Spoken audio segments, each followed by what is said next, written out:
And then finally, trying to see if there's anyone else before I get to the main event, the one that has been causing the most topics of discussion, Nala Ray, right here. Everyone's favorite OF girl turned Christian, Nala Ray, is going to be speaking at this event. This is from Turning Point USA's Young Women's Leadership Summit. Oof.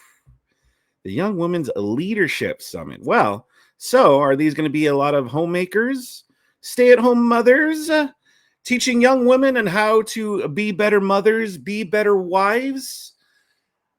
Yeah, no, probably not. This is more covert feminist bullshit, if you know what I mean. So this is the stuff we got to call out. You know, this stuff we might have let fly out under the radar when we were trying to all band together and work together to try to get the Democrats out of power. But now the Democrats are out of power. So now it's time to do some further house cleaning and clean up this shit right here. So this is bad enough, right? This is bad enough. You got Tulsi Gabbard. You got Brett Cooper, which if you haven't seen Brett Cooper's stuff since she went solo, since she left the Daily Wire and she launched her own channel, Brett Cooper's takes are terrible. I've seen 2 of her videos and they were terrible. I am like, no, this is not a message. These are not messages that we should be promoting as conservatives.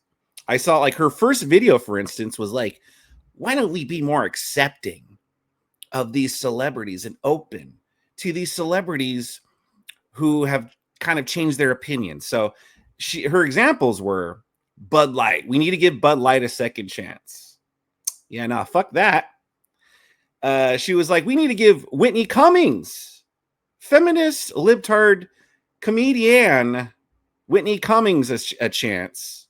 Well, because she had one base take. She had one take where it was based.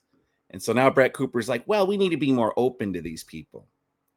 I don't even remember who the third example was that she gave, but along the same lines, like just because they had one base take, 1 or 2 base takes, all of a sudden we should be welcoming to these people.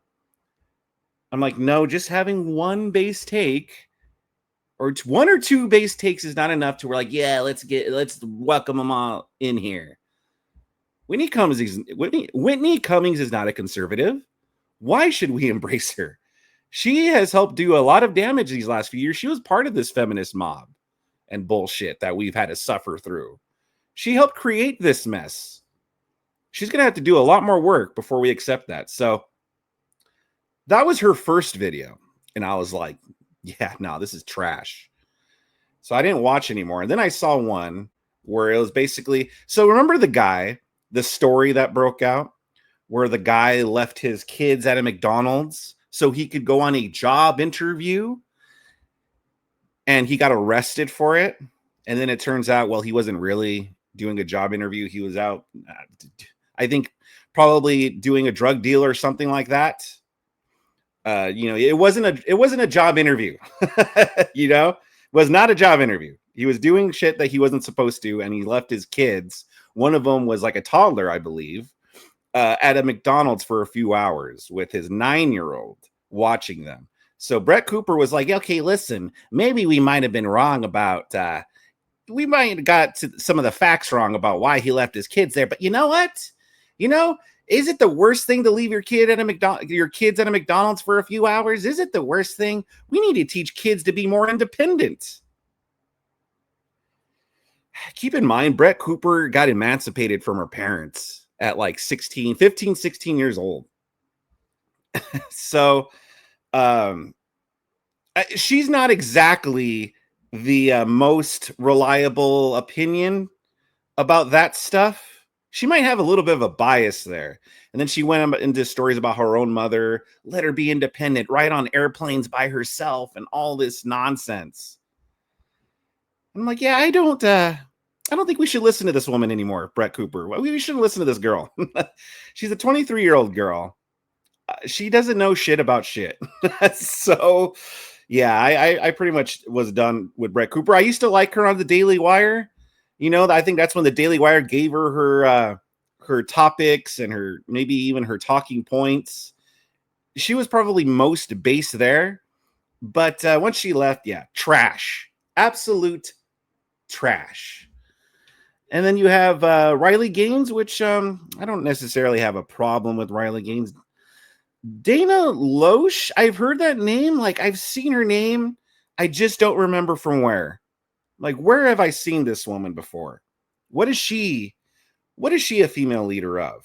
Why should I pay attention to her? I don't know. I don't remember what she is famous for. Then you have Lila Rose. She does good work because I think she's an anti-abortion person. That's what she deals with, her specialty. So if she has any negatives to her, I'm not entirely sure what they are. I've heard some bad things, but I don't really remember. But let's see. Nancy Mace, the person that was like, I was harassed at the store. And it's just, have you guys seen that video? Some guy confronted her at a store and she like pretty much was like at one point during the argument. Now it was clear that this guy was probably gay. I mean, he was kind of effeminate, a little sus, if you will. And she was like, listen, I've supported gay issues or I've donated to gay things or something like that. And he was like, do you think I'm gay?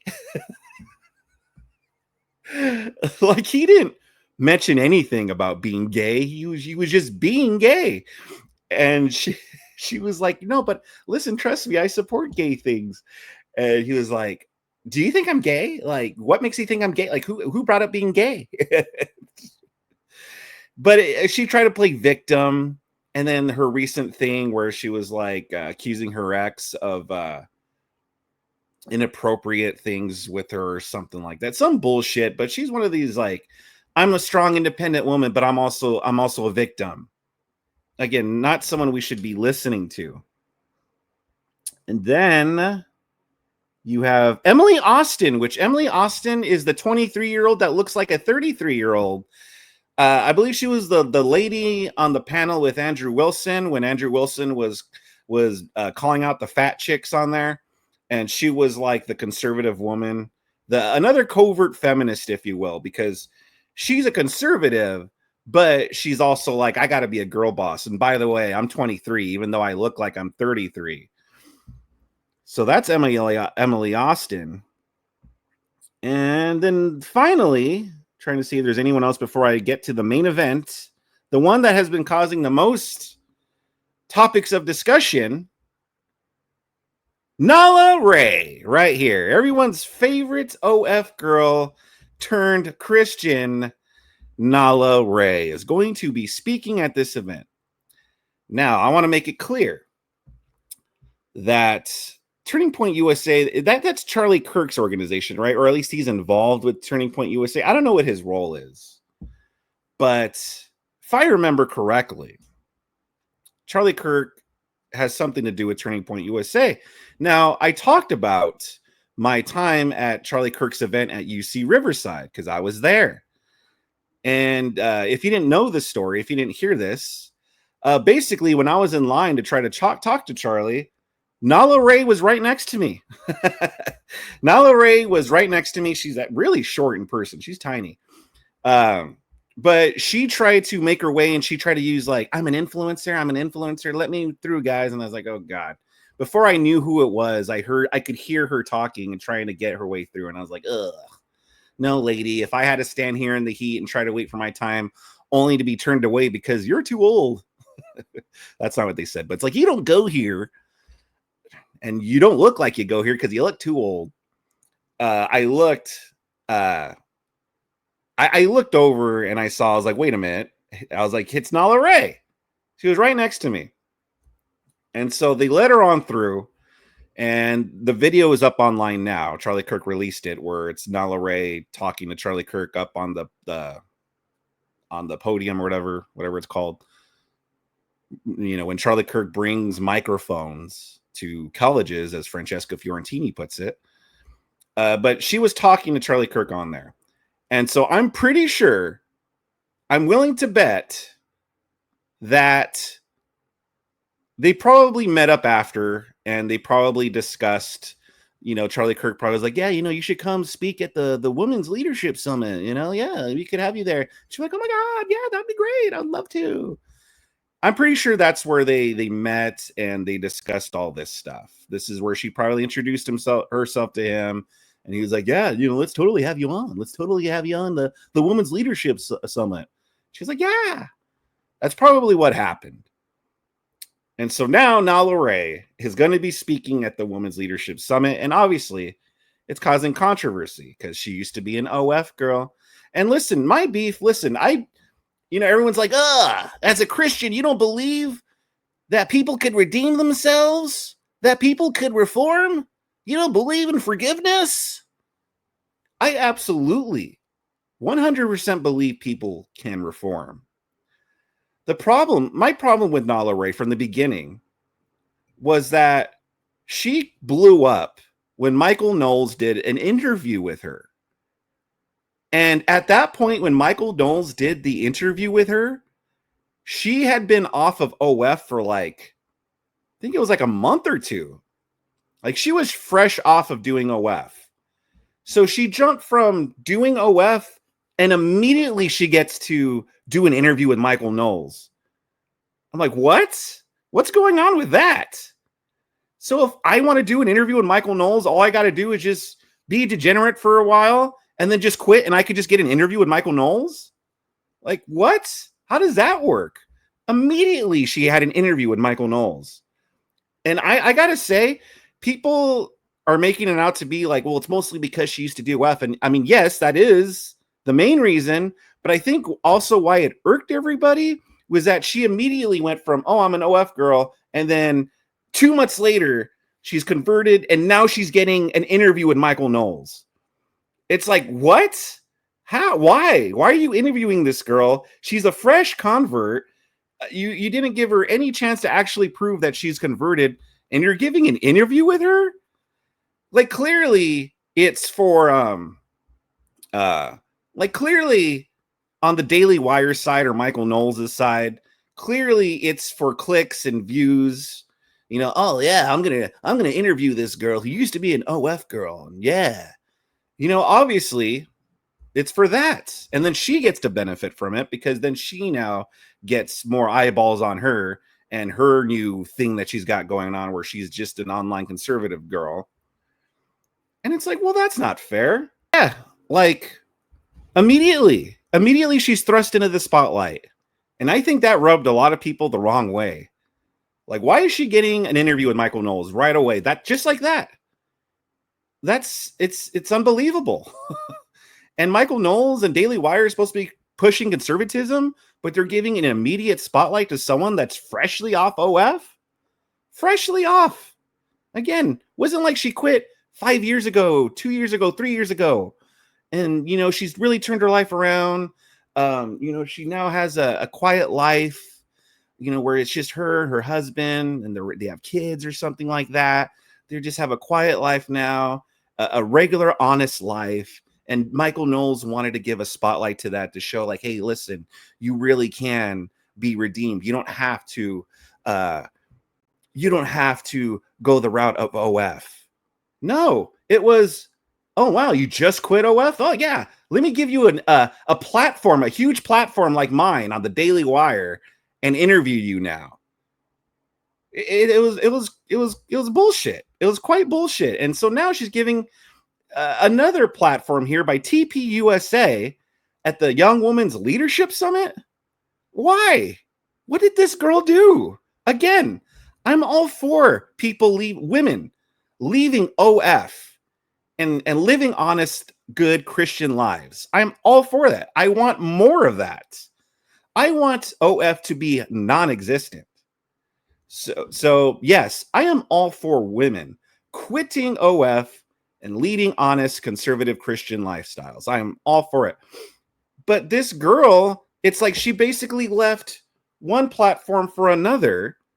She left one grift for another grift. And that's rubbing people the wrong way. And I think that is the heart of why Nala Rose draws a lot of controversy, and why a lot of us Christians here who do believe in forgiveness, who do believe people can change, that is why we have a hard time believing this Nala Rose. Because it's like I just think it's unearned, and I think a lot of us feel it's unearned.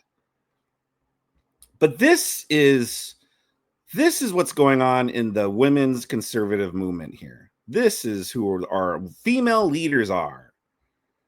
Do you think one of these women, any of these women, are going to actually talk about what it means to be a good wife, what it means to be a good mother, what women's duties are in America and to society? Do you think any one of these women are going to talk about that? Probably not. They're probably just going to talk about themselves, their accomplishments, what they have to do in order to accomplish these things, how they have to hire their nannies or something to take care of their kids and stuff. They're probably going to talk about that. It's just all about me, me, me. Look what a strong, empowered woman I am. That's what it's going to come down to.